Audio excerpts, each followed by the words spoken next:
కడప జిల్లా పులివెందుల్లో విమర్శలు తీవ్రమవుతున్నాయి.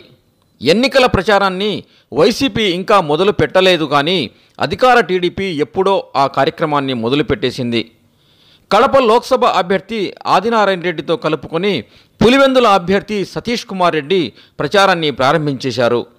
టిక్కెట్ల వేట జిల్లా వ్యాప్తంగా ఇంకా ముగియక ముందే పులివెందుల అభ్యర్థిని ముందే ప్రకటించేశారు చంద్రబాబు. కార్యకర్తలు అనుచరులను కూడగట్టుకునే ప్రయత్నంలో టీడీపీ అభ్యర్థి సతీష్ రెడ్డి ఇవాళ వేంపల్లిలో కార్యకర్తల విస్తృత సమావేశాన్ని ఏర్పాటు చేసుకున్నారు. ఈ సందర్భంలో సతీష్ రెడ్డి సంచలన కామెంట్స్ చేశారు. పులివెందుల కోసం రాజశేఖర్ రెడ్డి చేసిందేమిటి, వైఎస్ జగన్మోహన్ రెడ్డి చేసిందేమిటి, చంద్రబాబు చేసిందేమిటి అనే అంశాలపై ప్రతి చోట చర్చ జరగాలని స్పష్టం చేశారు. పులివెందులకు సాగునీటిని రప్పించిన ఘనత చంద్రబాబుదేనంటూ కొనియాడారు.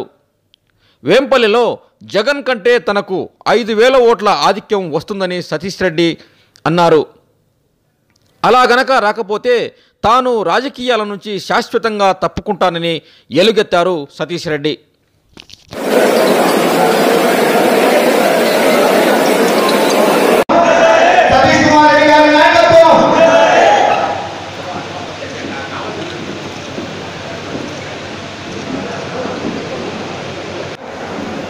అలాగే పూసల డైరెక్టర్ అయినటువంటి నారాయణ గారిని వేదిక అలంకరించవలసిందిగా కోరుతున్నాను.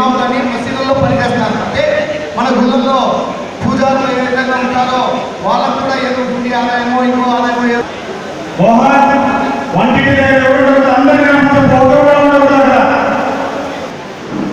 అందరూ కూడా దయచేసి ఆశీర్వదించండి.